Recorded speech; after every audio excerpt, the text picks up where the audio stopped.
actually doing. There it is. So I'll pass on now to Grant, who's the deputy chair, and then we can go around the rest of the committee members. So Grant, over to you.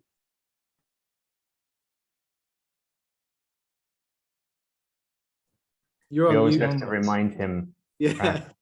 Put yourself on. You know, I'll tell you what, guys, that's the first time I've ever done that. I swear, hand on heart. Hi, welcome everyone. Thanks for joining us for our second energy risk clinic. I'm glad that you could all join. I'm located in Turkey, so I'm 2 hours ahead of the UK. And just a little bit on me, I've spent the best part of my career, which goes well over 20 years now, working primarily in energy.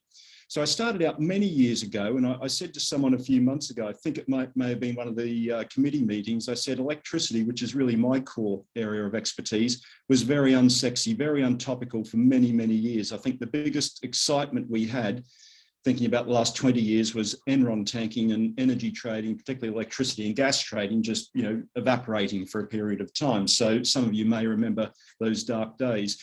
But I've worked on everything from infrastructure building, power stations, transmission systems, all the way through to energy trading risk management platforms. And I've spent a number of years now working in enterprise risk management.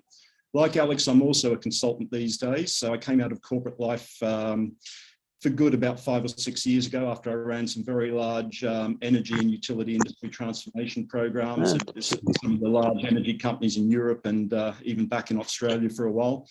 And the consulting I do is really mainly energy companies, but also engineering, construction, manufacturing, and financial services. That's enough on me. Right, I'll sort of go down the order here, or actually, sorry, Robert's below me. I'll go to you, Robert, and then down to Reich, and we'll work our way down if that makes sense. That's how I see it anyway. Okay, so my name's Robert Shannon. I'm a new committee member. So a little bit about my background. So for the last 11, going on 12 years, I've been a risk management consultant, working as either chief risk officer or a director of risk for a number of government institutions, and the latest one is Ofgem. It's the reason for my interest in energy and renewables today. I've published a couple of papers as well on energy conservation, sustainability and climate change, one of which is available on the IRM website. Just search under my name, you'll find the article. I'm really excited to join this group, basically, because energy, renewables, ESG for me is all the same. I was at a conference yesterday run by travellers talking at the London Stock Exchange about ESG and how we could do better. And this is a topic now that is really in the news. We could be looking at barrels of oil at $200 maybe later on this year or next year. Supply chain issues, COVID, all of these affect the prices that we're paying at the pump. Excited to be here. And who do I pass on to? We'll pass on to Reich. I just want to highlight the fact that your white shirt doesn't work when you're using your background. It sort of it disappears, so we only see your head. But hey, it's at least we see more of the background. Okay, right. No, I don't mean that in any negative way. Thank goodness we don't see you. We only see your background. But yeah. Okay, over to you, Reich. Robert is our energy ninja. He's not always visible, but he's always there. All right, so my name is Reich van Andel. I'm a Dutch national. I've been working in the Middle East since 2006. So that's a long time already. Started off as a HSE risk management, have gradually moved on into enterprise risk management. And for the last 5.5 years, I've been working as a senior risk specialist for ERM here at an energy organization in the UAE. So I have a lot of experience in risk management, obviously, not just enterprise, but HSE related, HSE management systems, and then all these things that happen around that. I worked as a consultant, that was together with Alex. I've worked in an operating role as well, and I've worked as a consultant in an operating role. So there's a lot of diversity there. Mostly worked in the oil and gas. Some of my consulting jobs have been outside of that, like infrastructure and things like that, but the majority of the work has been in the oil and gas. But currently I work in the nuclear industry. So yeah, so that's the energy renewables interest. I've joined the committee about a year and a half ago, I think, Alex. It's already that long, isn't it? Yeah.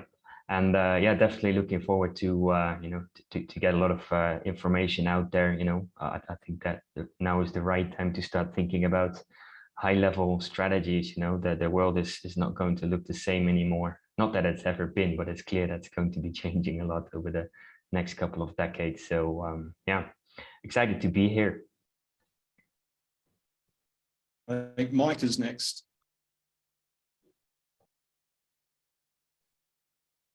Yep. So good afternoon, everybody. My name's Mike Stark. I've been with this group since August 2020 and have now managed somehow to take on the secretary role for the Energy and Renewables SIG. My background is 25 plus years in energy trading.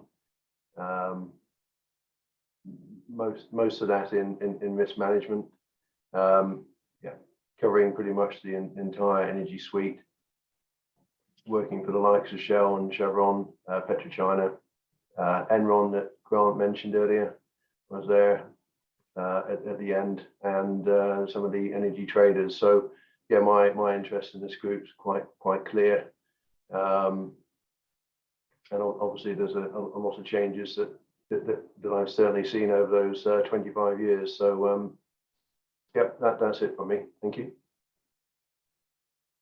I think we got Dylan next. Good afternoon, everyone. My name is Dylan Campbell. I'm one of the new members of the IRM Energy Special Interest Group, and also a new member to the IRM.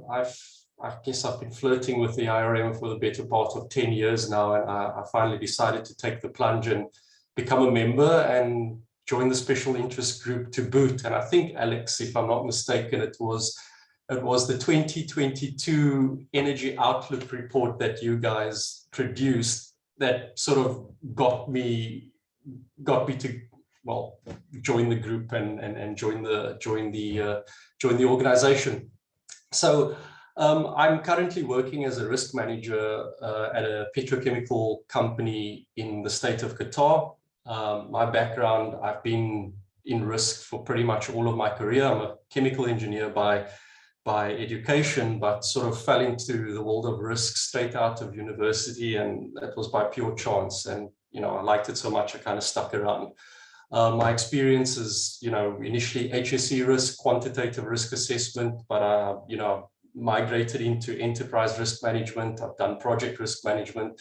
You know, if it's been attempted in the world of risk management, I've probably dabbled in it a little bit. I'm primarily the industries I've worked in primarily is oil and gas, and across the value chain, upstream, midstream, downstream, either as a consultant or as an operator. Yeah, so happy to be here, happy to learn from all of you, and happy to share experience, good or bad. Sean.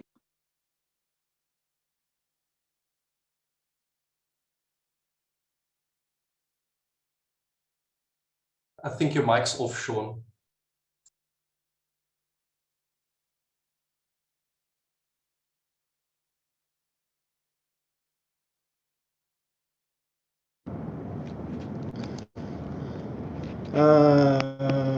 We can hear you now. Hear you now. Great, fantastic. I was worried. Right, my name is Sean Gotora.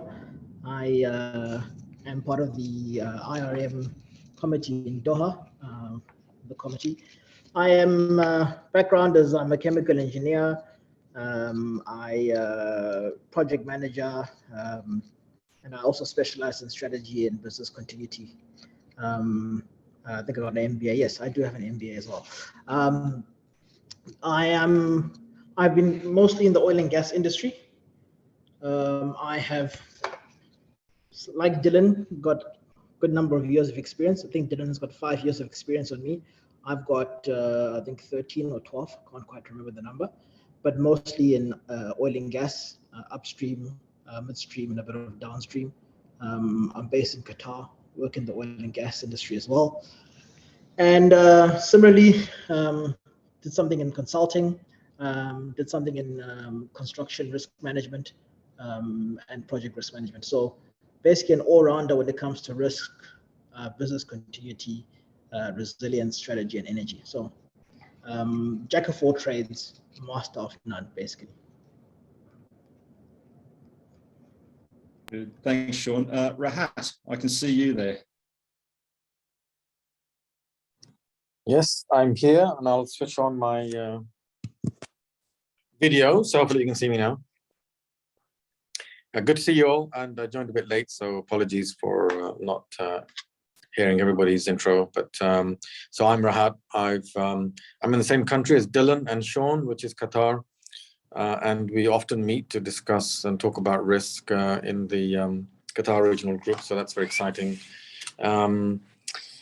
I work for Qatar Gas, which is the largest employer in Qatar and also a big player in LNG. So my sole experience within energy has been in LNG with in Qatar. So I've been here about 15 years. So I joined as project risk manager when one of the big LNG trains were being constructed. Moved over to the corporate side, set up ERM and business continuity, and so that's where I've been largely. Prior to that, I was in the UK. Last company I worked for was Turner and Townsend, so I did a lot of the risk work with Turner and Townsend on construction, Dublin Airport, one network rail electrification project was another, basically project risk management work with them, a lot of construction activity, risk management. Before that, I was with AEA Technology, again on risk work, more on the safety, high level safety and integrity work on a lot of critical industries, including nuclear. So that's it in a nutshell.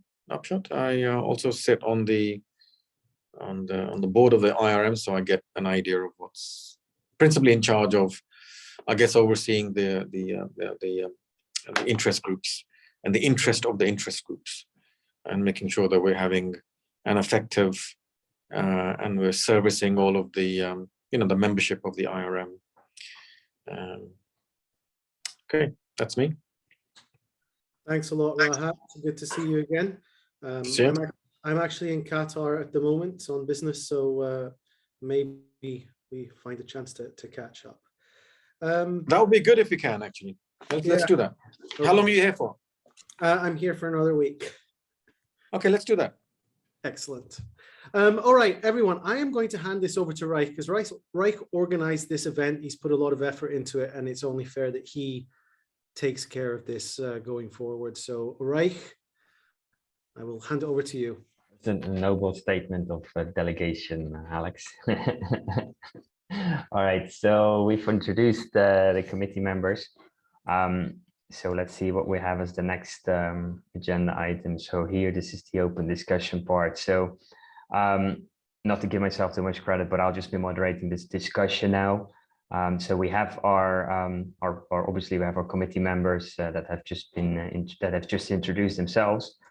I can see there is quite a few guests. So if anybody feels like they want to bring up the first topic that maybe we can talk about, what is your concern when we talk about energy industry? What is concern around risk management in the industry? You can use the comments section. I think that would work quite well. Or if you have if you feel brave today, just unmute yourself and ask the question, and then we'll see which one which people from our committee will be able to provide you with some insights. And obviously, if we don't know our answers right now, then we will write things down, and we'll actually start looking into discussing that within our own committee, and then see if we can maybe put some thought papers out, or provide other types of answers. So anyone has got anything they would like to talk about? Like Alex said, this is our forum, but it's your meeting. You as the the client, as the customer of the special interest group, it's your forum to ask questions. Shall I have a go at it, if that's possible? Yes. Sure. Hi, my name is Peter Boot. I'm a group risk manager for SBM Offshore. So we build and operate energy solutions for the offshore industry in its widest sense of its meaning. And up to recently, of course, our bread and butter was to build FPSOs and operate them. Typically, you will have a client who asks you to do that, and we go out to engineer, procure, construct a few to build such a thing. And of course, with the right risk management instruments attached to that and performed for that. I was wondering if any of the experts could share a new field that we're entering, namely the renewables, and where we will be acting as a developer rather than a contractor, meaning that we will go out with a JV partner and develop new ways of granting energy. So that means in our case, obtaining seabed rights, licenses, environmental impact approvals from authorities, stakeholder management, what have you, before we actually get to the construction of a project. So I was wondering if there are views, what are the main differences from a risk management point of view if you look at project development before you get into project execution? Yeah, great question, Peter. It's Grant here. I might just kick off with I suppose from my perspective, the question is, are you looking to undertake those development projects in regions and countries that you're familiar with? So you're familiar with the regulations, the legislation, the politics and everything else. Because I think with any diversification strategy, and Alex, you and I encountered this a couple of years ago with a particular upstream operator in another country. Hey, we want to go abroad and do something. But it wasn't so much the abroad bit that got them. In their case, it was the actual home regulations that stopped them expanding. But the classic thing for most organizations is we go into unknown, uncharted waters, if you'll pardon the pun. And actually, we're not, and they go in sometimes with a lot of enthusiasm and not much awareness of what conditions are like on the ground, let alone what the political situation's like, how will that impact the feasibility of the investment and the entire return. Will it be a dud or will it be highly successful? You did mention joint ventures. That's one way of getting over it, but that's just the first thing that always comes into my mind with these things. To what extent are you going into unknown unknowns?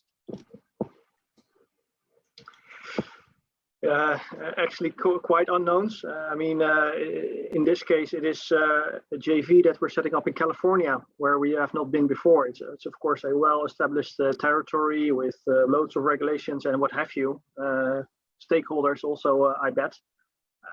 But it's in that case new territory for us, yes. Yeah. Sounds like you'll need to spend a lot of time doing risk identification upfront with all your main interfaces. If it's new territory, obviously you'd want to lend on the experience of your partners if they've done that type of thing before. But if that's lacking, you need to talk to the experts and do lots of risk identification.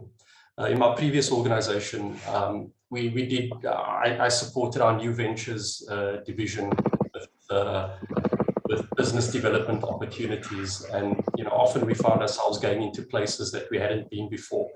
A lot of our learnings were from bitter mistakes that we made, but one of the things we always tried to do was be quite thorough upfront when it came to all facets of the deal and risk identification. So from legal through to commercial, through to technical, it was oil and gas. So there was a lot of what we call G&G, geological, geophysical, reservoir engineering type risks. So we made sure we spoke to everybody, and anything that might have been a concern or an unknown, we flagged it, and there was an action. As is typical with risk management, there's an action plan to try and see if we can mitigate it. And over time you do get results, but if this is the first time, I think you got to expect that there are probably going to be some mistakes that are going to be made. Yeah, indeed, and I get that risk identification part is the part to focus on to begin with. So indeed, and all our let's say the risk of the first of a kind are all over the place. We are developing technologies as well, but as you said, it's a new territory, so it will be an interesting journey, but good for risk management to be part of, I'd say.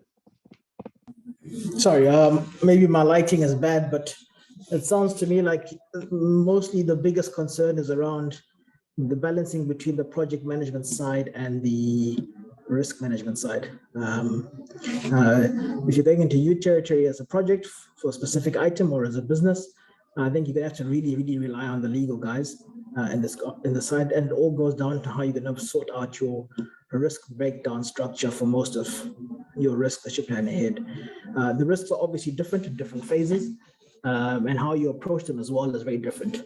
I think it was, I don't know if it was Dylan or someone else who just mentioned your stakeholders and interfaces.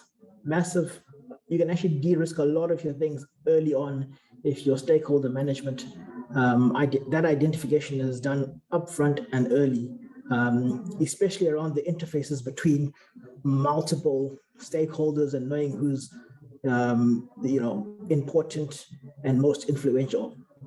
Getting your head around that is part of really de-risking the situation. So I really think it's a balance between the management side of it, whether it's business management or project management, and your risk management, because the drivers are different. One is trying to get the business up and running as quickly as possible, and the others are trying to de-risk the situation. So if you get that right, you should get to a right position. But stakeholder management definitely will de-risk you early on upfront. This includes government agencies, regulators, partners, competition as well. You're going to have to go, not necessarily just your basic risk, but you now have to extend into marketing and all those things, depending on what your business is. So you really have to broaden your risk breakdown and not just the things that we're used to all the time. Yeah, thanks. Great tip, because it reminds me, we're talking floating offshore wind here, and I already saw press coverage about seabird activists who are worried about seabird life there when you put on big floating offshore wind farms there. But, yeah, you're right. And also, it will be interesting, or a journey for us as a company, because the throughout the project development, it's not necessarily our ambition to get to a floating offshore wind park for sure. I mean, if we get the right financial parameters at some point, for example, after obtaining the seabed rights, company is more than happy to let go of that project with the right return on it. So it will be a balance between risk and appetite also for the company. Yeah. Thanks.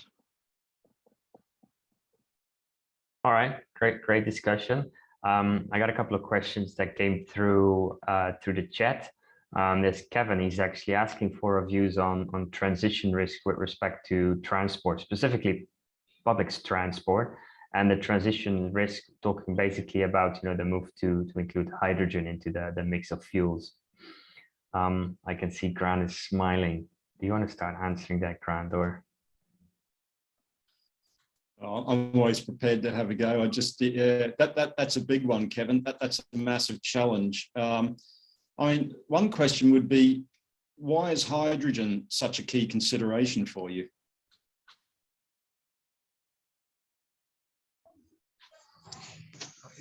Hi, sorry. I think at the moment I'm based in Dublin, Ireland, and we don't have any hydrogen infrastructure in Ireland at the moment. So it's just something they're looking to build in terms of electrolyzers and things like that in 2 different sites that I'm aware of. So I'm just interested, and the company I work for is one of the stakeholders in this, and so I'm just I suppose just curious on the transition risk as we kind of start on that journey. Yeah, I mean, the transition risks, you know, they're depending on where you're at, and that's why I asked about hydrogen, because there's still a lot of debate, and I think a lot more development to be done there. But no doubt it's an area of focus. And you know, if I was in the transport sector and looking at going to hydrogen, you know, it would be a very hard decision to make. I think it's a high level of complexity. You know, the cost to start with. I mean, it ties back to the whole ESG considerations. How green do you want to be? And we've got the 9 different colours of hydrogen and everything else. There's been a lot of talk as well in some parts of Europe, and it's interesting because there's a very high correlation to the countries that have, you know, access to large volumes of gas, for example. But you know, there's been a lot of lobbying for things like sticking with you know, compressed natural gas and things like that. And I think with public transport generally, I think there's going to have to be for quite some time a balance of electric, you know, hybrid electric, maybe hydrogen at some point, but definitely natural gas and things like that, as well as traditional diesel and that, because, you know, quite frankly, the infrastructure isn't there. Even if we're talking full EV, whether we're talking hydrogen, the infrastructure, I think, is still many, many years away. That's just my thoughts off the top, but there's others here on the committee, I think, have got probably a lot more experience in this that will have some ideas to share.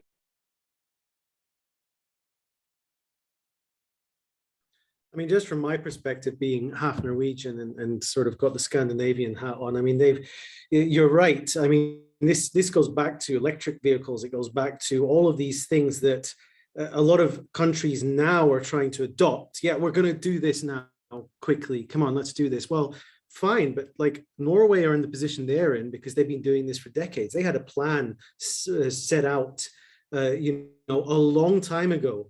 It included a step-by-step approach. It included building policies. It included building infrastructure before they started bringing in subsidies and stuff like that. And there's a reason why they have a network that works now, because they've taken time and they had this long-term planning. The rest of Europe, not all of the countries, there's a lot of countries that do have hydrogen transportation or other sort of type of green initiatives. It's very last minute, and they're trying to kickstart things and get it done overnight. So from my perspective, I would echo what Grant says, that this takes time, no matter what the initiative is, whether it's you know, moving to renewables, whether it's taking on all electric cars and all of that. I mean, I live in Portugal now, and electric cars seem like a really good idea. We've got the sun, so I could potentially buy, you know, solar panels and so forth. But the infrastructure isn't there. There's no parking spaces with the electric chargers. There's, you know, if you're driving up and down the country, there's not enough petrol stations with the electric chargers. So whilst they're trying to drive it, it's, you know, we need that infrastructure, and it takes time. And it's the cultural change as well. How do we drive cultural change? How do we get people on board with this? It's taking people out of their comfort zone. Although it's easier now, if we look at, for example, moving to electric cars, obviously with the prices of petrol at the moment, I think everyone's like, yeah, okay. But then again, electricity's gone through the roof as well. So that's not helpful. But yeah, it's going away from your initial question. But I think the basis there is time. Yeah. So If I can just jump in. So yeah, I think when it comes to the transition risk around, you know, this whole hydrogen energy transportation, climate change, etc., I think we really have to go down into the context of where you're looking at. Because I mean, the main drivers we're talking about is mainly policy, technology, market, and reputation. Those are the main areas that we talk about when we talk about transmission risk. Policies change from country to country now. When you're trying to get ahead of the curve and get in early, you're not quite sure what the policy is going to do upcoming. If you wait until the market is fully established, the policy is set, and we're no longer talking about transition risks anymore. The market is mature, we're no longer talking about transition risks. So I think it's those countries or organizations that are trying to get the jump on everyone else who have to manage these transition risks. It all goes back down to what your strategy is. If your strategy is to get in early, yes, these transition risks play a major factor. If you're going to wait until the market is established, that could be in 10 years, 20 years time, the risks are different, but you could lose customers, you could lose market share. I think one of the biggest drivers of the transition risk is actually reputation. Policy, yes, we kind of have an idea of where the policy is, but we can lobby for policy changes and everything else. But reputation is actually one of the key drivers for this whole transition risk issue, especially around energy transition. It's driving a lot of corporate decisions. Action happening around some oil companies in England, like BP, mainly driven by reputation. Reputation is driving their approach to risks, which is affecting their strategy. So I think we need to look at it from area to context, country to country, to understand where are you in terms of policy, where are you in terms of technology, or where's the world and where's that technology available for you to start looking at or getting a better understanding of these transition risks.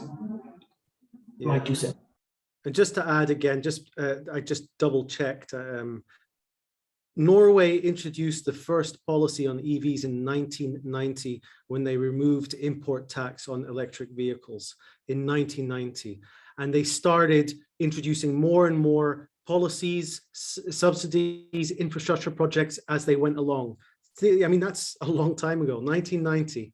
So it's key for our governments to drive the policy itself.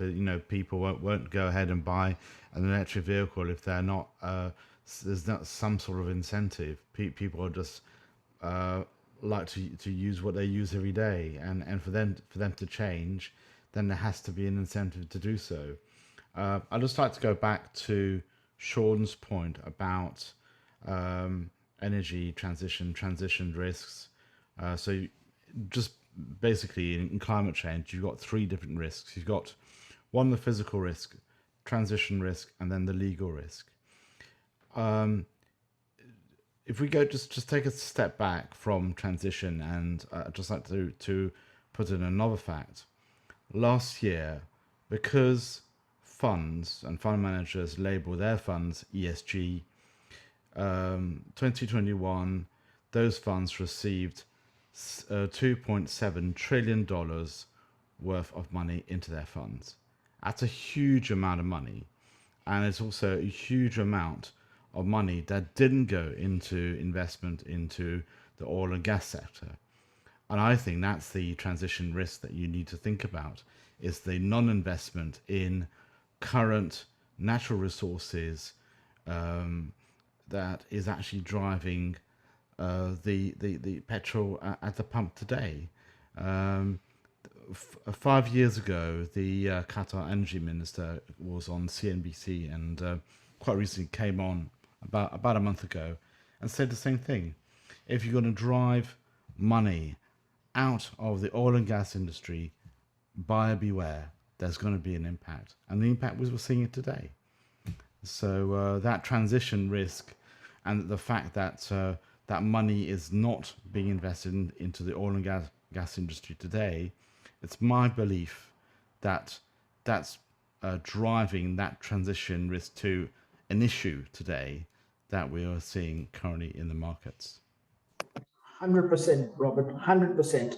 And that drop in investment is being driven by mainly reputation under the guise of climate change and everything else. That negative reputation is forcing people to invest less and pulling out money, which is having a knock-on effect, etc. So we really have to figure out, as an organization or as a company or as a country, what do we really want to do?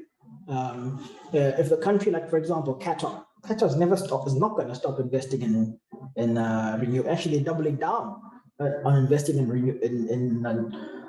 non-renewables, simply because they know this is their objective, this is what they want to do. When the market is stable, the policies are there, the technologies are there, readily available, then they'll move into an established market and still find a way to have a competitive advantage. This is what I think the approach is. Everyone is rushing for this, let me say, greenification, going green and everything else. Is trying to get there before the parameters are set, getting a jump on everyone so they can make the most buck when the market is well established. So it's a competing type of thing. We're going through the whole technology development cycle, market development cycle as well, and also policy development cycle. All of these things have to come together and align to get the biggest bang for the buck.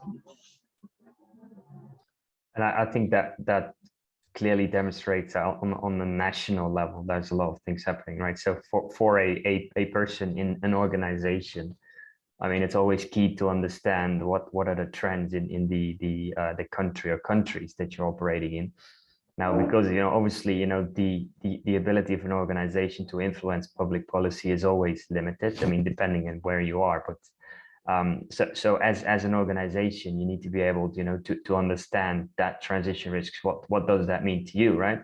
Are you going to be in a box that's going to be removed or halved or blown up or actually increased? And that's going to have to drive your strategy to survive as an organization, right? So obviously all the macro things is good to think about, but as an organization, you need to understand where you are and on what side of the, what is the receiving end, or what does that mean to you? And I think as a risk manager in any organization, you also need to think about that specifically, right? I think great comments being made overall, and the thing that jumps out at me is, talking about transition is currently the whole world is going through a energy scarcity paradigm, right? And that's for a number of reasons, right? Oil and gas and oil and gas products, the prices are through the roof for a number of reasons. I suppose part of it is policy because of this push to not fund perceived dirty projects. But I guess it's also prices. It became less lucrative after the oil price crashed for oil and gas companies to invest in exploration and discovery and production type projects. And when you stop doing that, it's not just a case of, well, the prices are high now, so let's turn on the taps.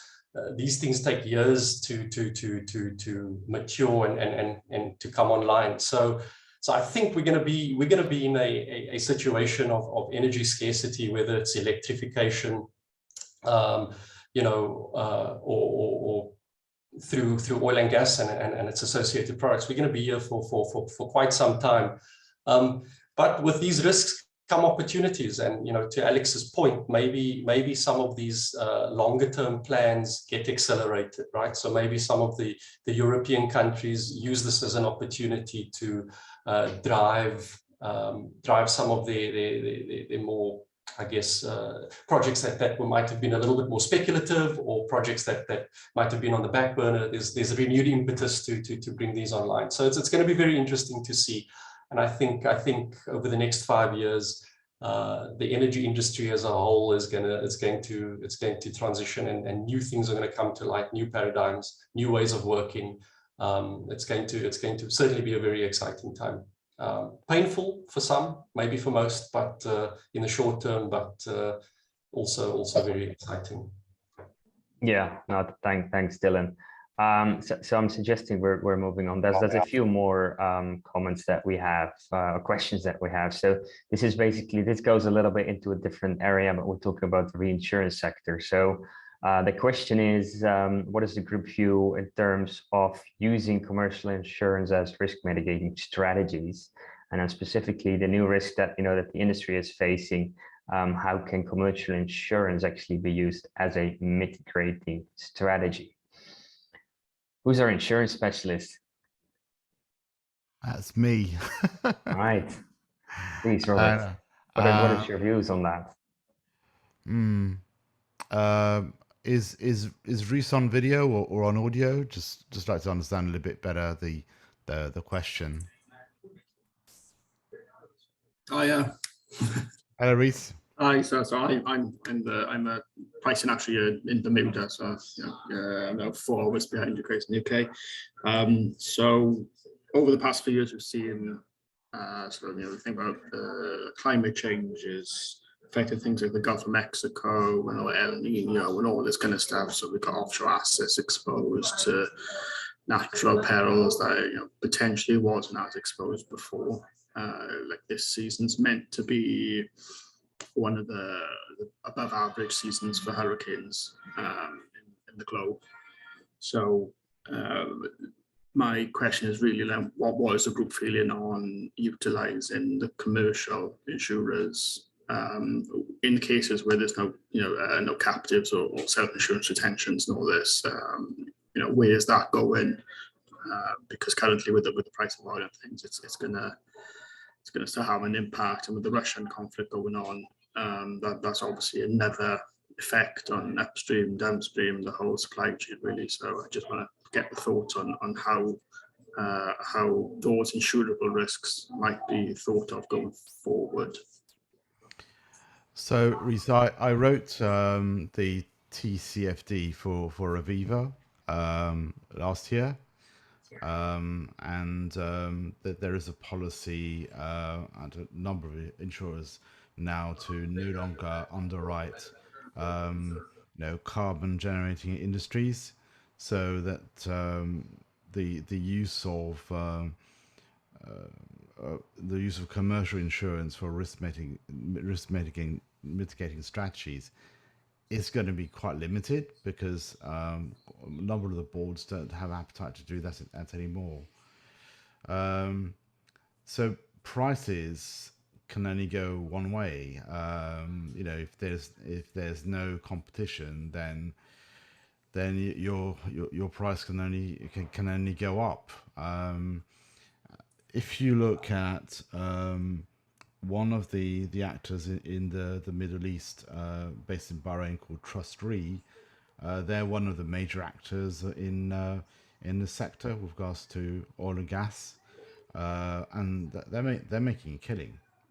No one else wants to insure. So where else would you like to take this question? So I'm trying to answer it, but I'm not quite sure where you want to go with it. Are you going from an actuarial point of view, or just risk management point of view, or what? So I'm looking for what you guys are worried about going forward in terms of risk management within the energy space. So that's not necessarily just the physical assets, etc. That is your entire insurance view. So as an operation, what new perils are you trying to throw over to us in the insurance industry to remove off of the balance sheet, per se? Well, I'm worried about trying to find an insurer that actually will insure oil and gas. That it isn't an Aviva or an AXA or one of the European insurers, which will make then the security around insurance a lot more difficult. Because these are big risks. And I'll turn it over to the committee and see what they think. When it comes to insurance, I'm obviously not on the reinsuring side. I'm obviously the one who's requesting for insurance from people like you guys. But basically, the price of oil, the increase in energy is not necessarily the main problem. The main problem is the things around that are happening.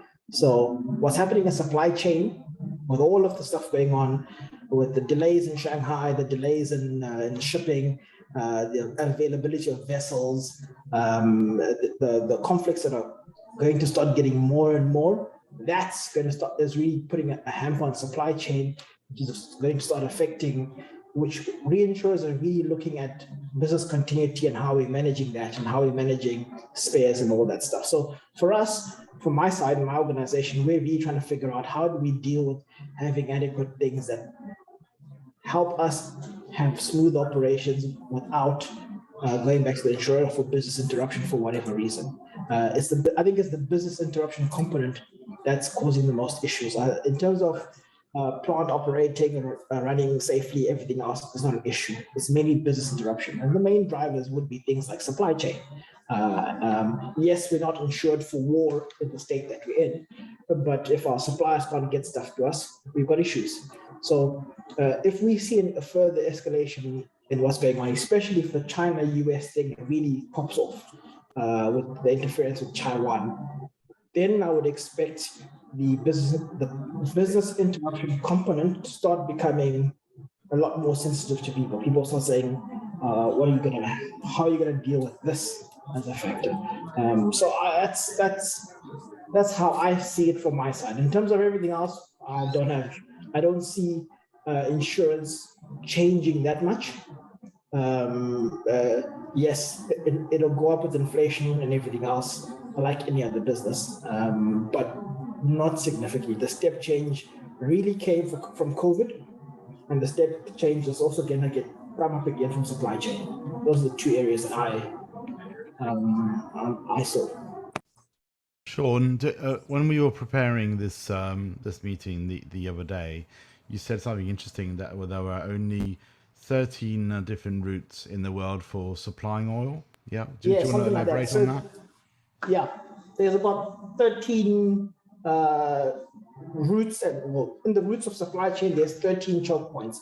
From those 13, choke points or yoke points, I think about 8 of them have got direct control from the US. So again, the US is actually what can be the biggest disruptor to supply chain if it's the size to mess up with any one of those choke points in that regard. So I don't know if it's 13 or 8, but the number is about 13 in terms of choke points where all supply chain has to go through. So that for me is where the biggest threat is. If we start seeing all of these things popping off, all of these little skirmishes or conflicts popping up everywhere, supply chain is really going to go off to the roof, which is going to impact business interruption, and that insurance confidence is going to jump up. My 2 cents. I'm not an expert, but this is what I foresee happening. So sorry, go ahead. Go ahead, Robert. Continue. Okay. So yesterday I was at the Travers conference on risk, and we had a vote in the room about what people thought about what was the biggest risk now.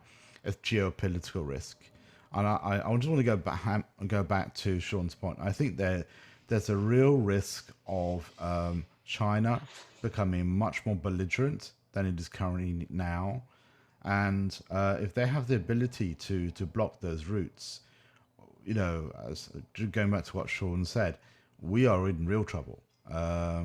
Because the price of oil will just go through the roof. It's demand and supply, I'm afraid. It's just basic Keynesian economics, which is now defunct, but I think it still works.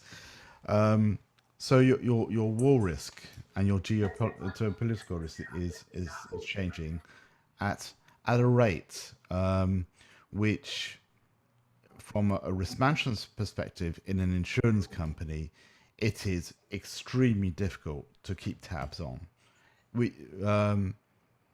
And when we were debating this yesterday at the London Stock Exchange, we were saying that we even had to do risk assessments daily because that is how fast things are changing.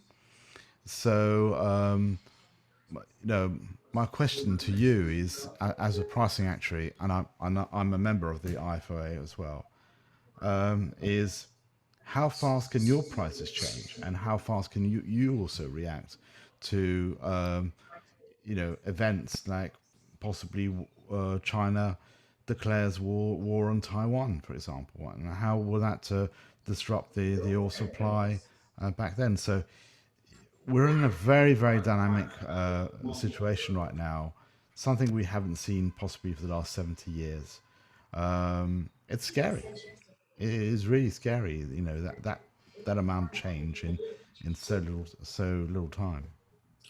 So maybe another follow up if it's okay. Like, so I previously worked for a mutual manager, and we were trying to help the coal and fossil fuel industries establish mutuals to manage their insurance, because that was the only viable way that they were going to be able to obtain insurance. Obviously, that, you know, a mutual is not an insurance company, but it provides members benefits that mimic insurance coverage. So obviously that's one way around commercial papers being used. So obviously reinsuring a mutual is different to insuring fossil fuel risks in a ESG workaround way. If you can catch my drift, we might not want to look too deep into what assets we're covering. Is that something that the wider industry covering those areas is looking to use? And Australia is one of them, but I think I just read this morning there's another one that's considering going down that route as well, and establishing an entire countrywide industry mutual. That's really interesting. That's basically creating a shell insurance cover for things that other people, well, other insurance companies don't want to cover. It's a workaround. I'm not that close to oil and gas insurance, so I'm. It's part of the portfolio that I look at as part of general insurance. I shouldn't use jargon. I'm not surprised that that's the solution. If that's all I can say. But if anyone else on the committee has experience with this, please go ahead. So I don't necessarily have the experience in terms of, you know, the insurance, etc. But if you're looking, you know, besides the, you know, the geopolitical, which obviously is the thing that comes across the mind earliest, I would think that, you know, going forward on the longer term, that we'll probably see more demand for asset preservation, because a lot of assets, especially in the oil and gas, they've been designed taking into account a certain climate, a certain type of wind regime, solar regime, etc. Now that's not going to change tomorrow and not going to change next month, but over time these things are going to change. We are seeing these changes happening. So we'll talk about climate change, obviously. Now whether that's going to be impacting an organization much, that really depends on the location of the particular asset. So I would definitely see that over time there's going to be more demand where companies would like to take out insurance on a specific flood risk or a specific extreme weather events, which from what I understand is normally not covered in standard insurance policies. So that's, but like I said, that's not something that's going to happen next week or next month, but in the longer term, that's definitely something I see trending upwards. Yeah.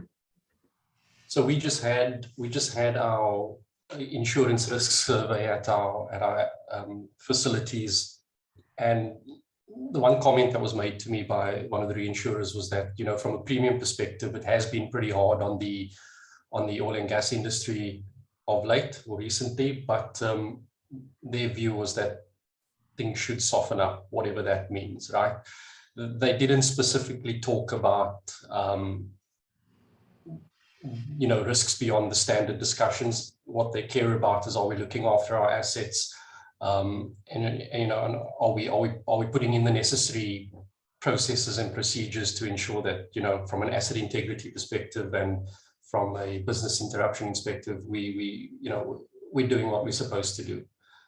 There wasn't anything in the discussions that sort of hinted at, you know, losing cover or having cover be more challenged. So, you know, that's a data point, take it for what it is. Campbell, confirm that you know, on your side, and I know on my side, which is literally 10 Ks or 5 Ks away from you, 2018, there wasn't much chat about business continuity or, you know, supply chain resilience. 2019, no one asked questions. And then even in the past, a few people asked. 2020 is when they start asking about this. In 2021, they start asking a bit more detail. And this year they also came my side this week, asked a bit more further detail. So what I'm seeing is everything that's going to do with the resilience and supply chain, which really impacts your BI values, is what's really being asked for. It might start becoming a reason why insurance rates go up, or findings are found, etc. But that comfort that companies, that insurers have, that you can get your parts, you're not going to be impacted, because you can't keep large inventories, obviously, unlimited inventories, but you have the confidence that you can get things back up within the specified time. If shipping rates have gone up from 30 days to 45 days, to 45 days to 90 days, already you're falling outside most of your business interruption limits. So for me, this is why I keep harping on this whole supply chain thing. Is going to be a massive thing in the future, because it's taking longer for things to come, which means if we have a big issue, within 45 days or 60 days, BI kicks in and we still haven't received the stuff that's been shipped. So BI will pay out thereafter. That's the short answer is yes. They in 2020 they started asking questions about how you guys looking at business continuity. But I will say part of that I think was also as a consequence of what happened here in this part of the world. So for those of you who might not recall, in 2017 the state of Qatar was blockaded by its neighbors, and that led to lots of supply chain challenges. And obviously the current geopolitical environment, coming out of COVID, there's been a a squeeze on supply chain. So questions were asked, but I will say that they didn't dig deeply into show us how deeply you've gone into business continuity. I think they were very pleasantly surprised that we were proactive about it. In fact, in the closeout meeting, to our management team, they were very complimentary at how proactive we were about business continuity. But I didn't feel like this was something that was going to drastically impact our premium if we didn't have it, right? Maybe it would have been something that they would say, guys, maybe you should look at this in a little bit more detail. It was, that I'll stop rambling, but hopefully that answers your question. All right, thanks, Dylan. It seems like you're continuing on closing out the discussions. Nothing personal. All right. We still have about 20 minutes. I saw we had another question coming in just now, but just want to go back. Let me see. Yeah, okay. So we got a question which basically around what do we think, and I guess that's the committee, what do you think about government's plan pushing nuclear energy, and then specifically the 8 new nuclear reactors? I can assume that we're talking about the UK here, although working in the nuclear industry, I do know that the different countries in the Middle East and North Africa, and even the larger continent of Africa, there's a lot of interest in nuclear energy. Not quite sure what specifically you mean, what we think about the government's plans. I mean, like obviously working in the nuclear industry, I understand it's, from my professional perspective, is one of the safest industries when you talk about the overall impact to people, etc. It from a risk perspective, and do you mean? Sorry, I'm just reading the comments here. So from a risk perspective, do you mean risk to people or risk to organizations, or specifically? You can unmute as well if you just want to join the discussion, whatever you feel comfortable with. Oh, economy and environment. Okay, so I do know, and obviously working in a nuclear organization here, the amount of safeguards and controls that are in place, respect to safeguarding the public, the people as well working inside the plant and the environment around it, are significantly higher than what I've seen in the oil and gas industry. That's probably because the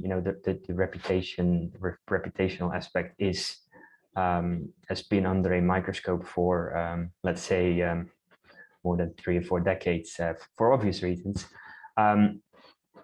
I think that's with the the more interest coming into the nuclear energy, because it provides a a stable base load, so to say. There will be more focus on further designing different types of reactors. And I know Sean is going to be very happy when I mentioned the new type of reactors, where we talk about molten salt, thorium type of reactors. But going back to the original question, I think the nuclear reactors that we're talking about in the UK, they will be a standard type of approach. That will be a still uranium type of reactor. So economy-wise, I know very little to nothing about the economy in the UK. I do know that when you set up a new set of new nuclear reactors, there will be a lot of investment required, but that pays off because it also creates a new macro environment for contractors. The amount of work that's required on the nuclear power plant in terms of maintenance, specialized contractors, maintenance in terms of the outages, all of that will basically start a whole new, maybe I would say, micro environment in terms of financial injection into different areas. I don't know if anybody else from the committee's got anything to add with respect to nuclear reactors, and then specifically in the UK. Yeah, right. Grant here. It's a great question, Elizabeth.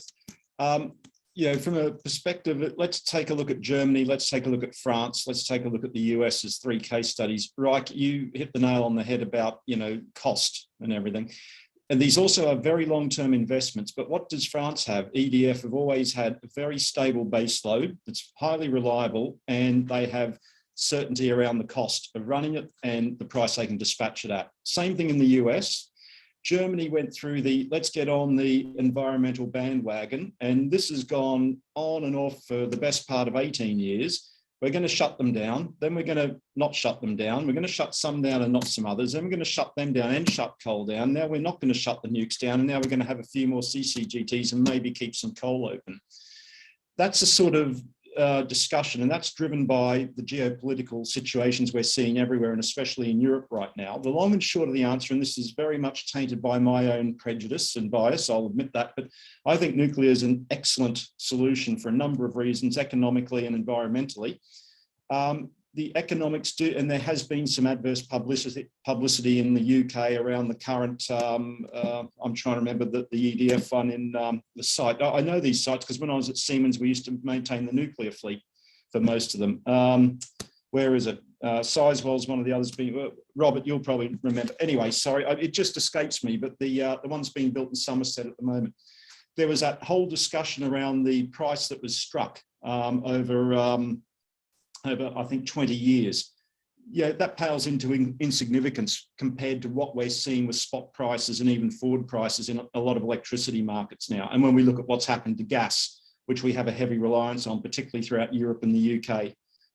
So, nuclear, if it's well thought through, if the economics can be made to work, and if there's a long-term political commitment to it, and it's integrated into the market in the right way, and I mean by international grid and into the whole balancing market in the UK, it works extremely well. That's both economically and environmentally. The other thing I would say, just watch the global geopolitics in terms of the energy source. What could possibly happen there? As we know, that can tip. So yeah, right. You mentioned geopolitics, other things. Sean, others have. Same goes with nuclear. So yeah, it will very heavily rely on bilateral relationships with friendly countries for the fuel source. That would be the other caveat. All right, thanks, Grant. I love what you said, Grant. Absolutely perfect. Sorry, right, to just cut you off there, but Grant, you're 100% right about that. That I would be extremely happy in supporting nuclear. Right, again, acknowledging that I support molten salt reactors as the way forward. I think we're generally hung up on history. We're generally hung up on the impacts of Chernobyl and other disasters that occurred that might have killed, let's say, less than 20,000 people in total, and are still going to kill less than 20,000 people in total with the knock-on effects. Countries need a sustainable energy mix. I mean, if you look at the energy report in the UK, I think 12% is from nuclear, the 30% from non-renewables. So if you're going to stop investing in non-renewables, you've already got a massive shortfall from what you have and where you need your energy. The cost of energy for renewables is extremely high as well.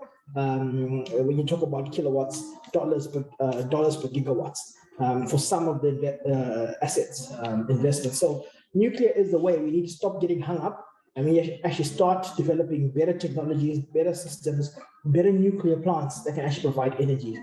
There are nuclear plants that have been running all over the world for decades without any major issues. Why can't that be replicated elsewhere in the world? Clean, renewable energy that can last for a very, very long time. It's about time we start getting the right energy mix. There's no point of putting your foot off non-renewables without having set up the renewable side in advance. So get your nuclear energy plants up. I mean, the UAE has done fantastic getting those nuclear plants up. So their strategy for energy security is set, and it might actually add to the region if, for whatever reason, the oil and gas industry starts taking the energy industry starts taking a dip here. Africa is in trouble. No energy. I think we only have maybe one nuclear plant in Southern Africa. One, and North Africa maybe a couple, but I'm not sure. You look at Europe, we need more nuclear plants. This energy crisis that's happening now is simply because the strategy around energy, including nuclear, was very poor from the start. We shouldn't fear the unknown, and we should get better at trying to manage these uncertainties with nuclear energy. Otherwise, we might as well stop flying as well. Accidents happen. We have to improve. Yeah, I think that's a good one. Now, what I would like to add as well is that one of the things one of the things we talked about previously when we talk about insurance is that it's becoming more and more difficult to get insurance when you have, for example, when you're in the oil and gas, when it's about fossil, when you don't meet certain ESG requirements. Now, obviously, this has been one of the limiting factors on nuclear development for decades. That is in a corner where it doesn't necessarily get a full amount of funding for further development, all types of technologies and safeguards, etc. I'm not saying there has not been any, but it's been in a, let's call it in a shaded area where it should be in a sunny area for much more development. So I think and I do believe that it is kind of happening now, that if countries start to see that, hey, that this could be a way out, at least a temporary way out for us to, have a stable energy grid because of the baseload being provided, then, that would be beneficial, I guess. Yeah. Right, I don't know if you saw this. Sorry, as is tradition, maybe I'll close the topic off. I saw something on the news. Was it yesterday, where there's a proposal now to make gas and nuclear ESG friendly, or so that these types of projects can receive funding. I don't know if you saw or heard anything about that, and I suspect this is all as a result of renewable unreliables, causing the crunch in Europe and to some extent the US that it is. Yeah, and that's exactly what I was referring to when I said that I could see a bit of a change happening. Yeah. Now, obviously, that's not going to impact straight away. That there's a lot of time, and especially construction of a nuclear power plant takes much more time than a conventional power plant. Yeah. Okay. Anyway, so we'll keep to the tradition where you're closing up the topics. We have another 10 minutes. So if you maybe just briefly on the last question that came in from Darren, he's asking if there's any lessons learned on supply chain risk, so incoming, outgoing, but also insurance and business continuity with respect to the first Gulf War. It's down here. No. It was related to the topic that was closed. And we're talking about insurance. And insurance. I'm trying to make a point that we're going back talking about COVID, but don't forget, just over 30 years ago, if you think the Arabian Gulf, And we talk about supply chain and obviously outgoing, and we don't need to cover it. But maybe just because I was kind of reading the question and had it itching to kind of just throw something in. Sean mentioned a choke point, these choke points. So the thing that makes this part of the world quite susceptible, a large amount of oil and gas and other goods go through the Persian or the Arabian Gulf, depending on your your view of the world and geopolitics. And in the Gulf, there's a particular area called the Straits of Hormuz, right?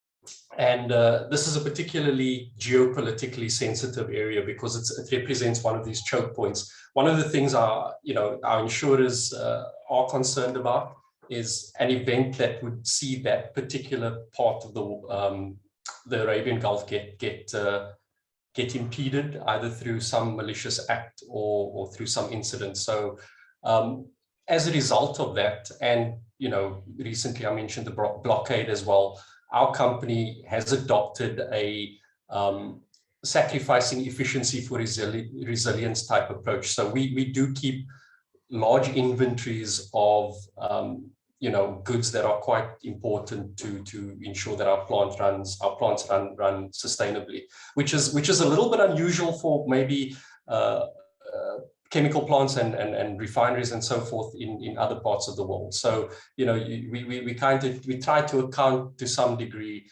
for supply chain interruptions by keeping large stocks, which does make us working capital heavy or heavier, but through experience, either through the Gulf War and more recently the blockade, that was the lesson that we learned. If I may add, I think I'm based in Saudi Arabia, and I just know without disclosing what they are, and so I work for the National Shipping Company, so obviously companies like Aramco, SAP, etc. We carry a lot of their cargo, but you'll find that a lot of the business continuity arrangements that exist today in the Middle East, if you follow their heritage, it's back to the First Gulf War. And that's both infrastructure and procedures. And you can imagine, so that's why I said, you go back, actually, there were a lot of lessons learned and they're put in place and they exist today and they've been tested successfully. Even just recently, some of the events in Strait of Hormuz, actually some of these business continuity plans were kicked in and people didn't notice because it's almost business as usual. And one interesting thing, pinch points, the other is Bab el-Mandeb on the other side of the Arabian Peninsula. Interesting thing for you to do today, Google, I put it in the chat, FSO safer. And it'll be an interesting read because that's, hopefully it doesn't happen, but that's potentially the next big thing to disrupt global supply chain. Have a good, just Google it. All right, thanks for the information, Darren. So we're getting close to the end. We basically got until 5:30 Dubai time, which I think is 2:30 UK time, and something 30 anywhere in between. So we'll just move on. I think we've had very interesting questions with very interesting input, interesting discussions. I think it's been really great to share all everybody's different point of view and opinions, etc. So let me see if I can get the slide to move forward. So that really is the end of our energy risk clinic. So yeah, so me as the organizer, I'd like to thank you for joining. If you have any questions or any follow up, you can contact us. So this is our website. You can see it right here. Grant, help me out. Can they actually contact us through that website, or do they need to go to the IRM general address? What might happen there, right? It's a good question. It might actually take you through where you can say, I'm interested, and they basically joining, and most of you have probably done that. You get then put on the mailing list. So when things come up, you'll get mailed about our events. It is a bit of a challenge, isn't it? I suppose the best thing these days is LinkedIn. It's easy enough to find Alex. It's easy enough probably to find Reich, and probably people like Dylan and Sean and Robert and Grant and me.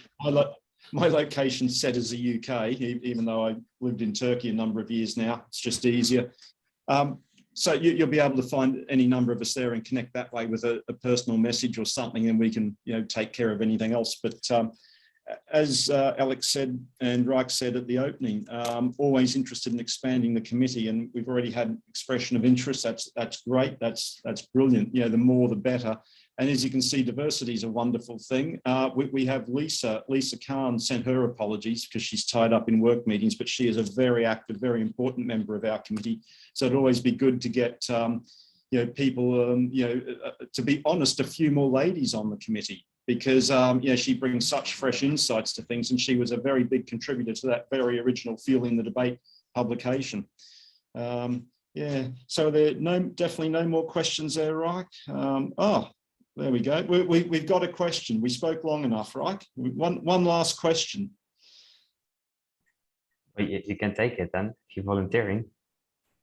Well, I don't mind. It's open to anyone. The first thing in rising prices is, as we've said, supply chain has had a hand in all of that. But the really big thing has been, we saw it late last year with the spike in gas prices. Was caused by some things.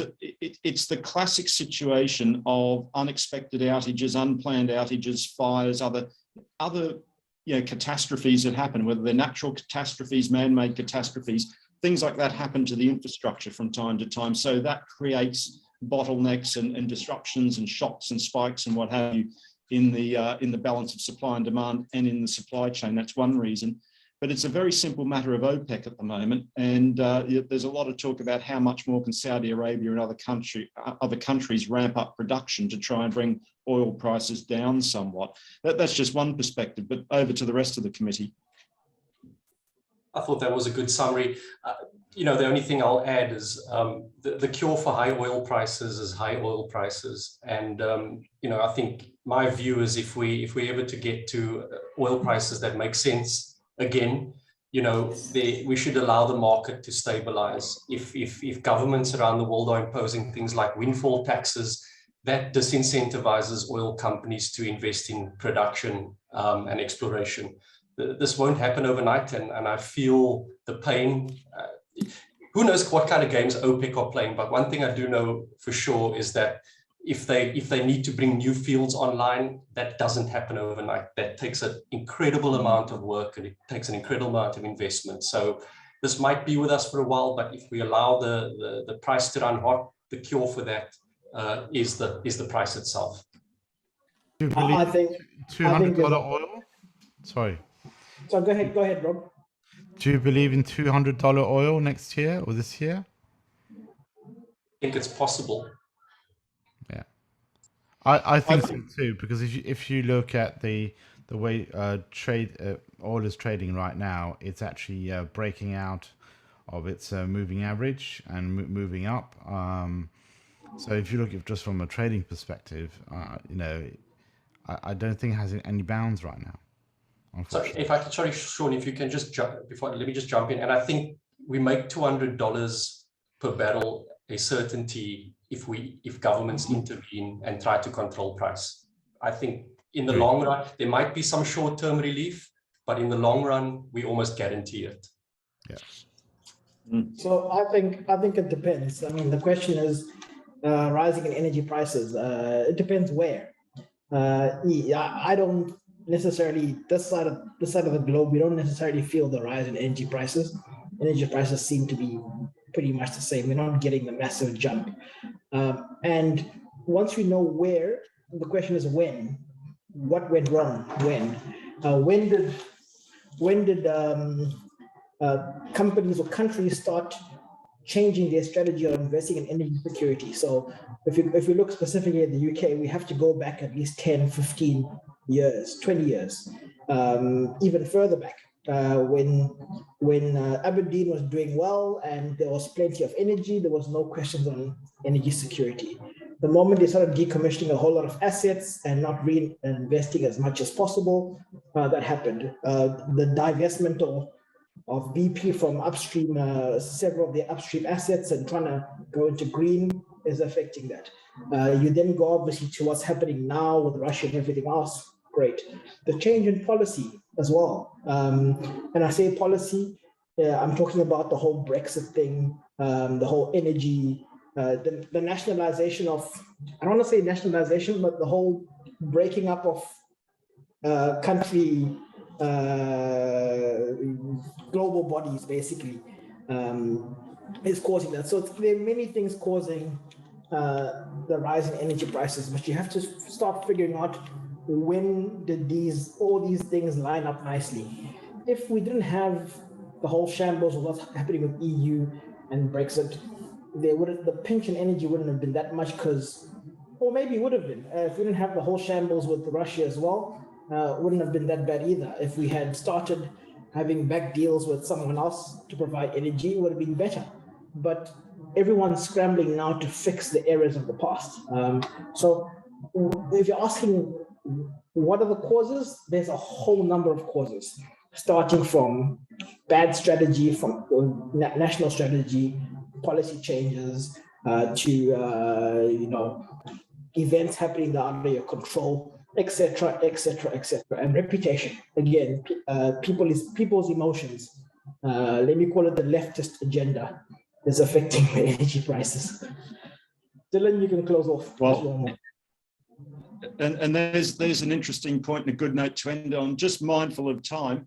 But yeah, to answer that, to close out that really thing, what is risk management doing about it? And also, Beth, thanks for your point about national grid and balancing. Look at AMO in Australia, suspending indefinitely the spot market on the East Coast because of issues there.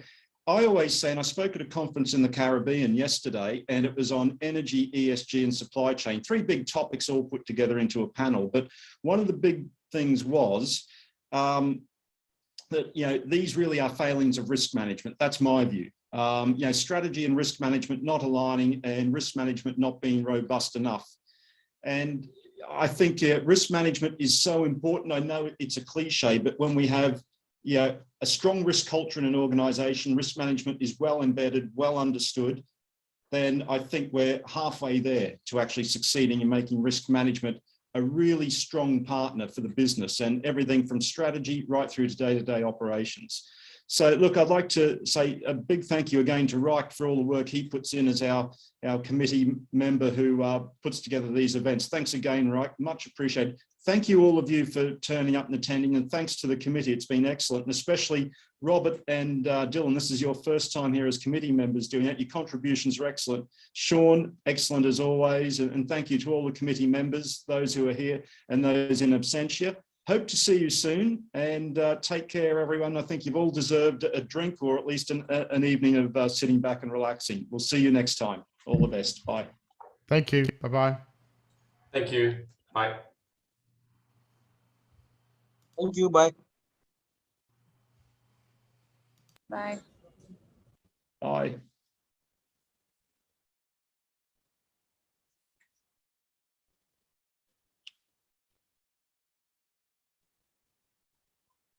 Reich, are you able to, it was the IRM doing the recording, wasn't it? So if we can just get whoever's, I assume it's Pamela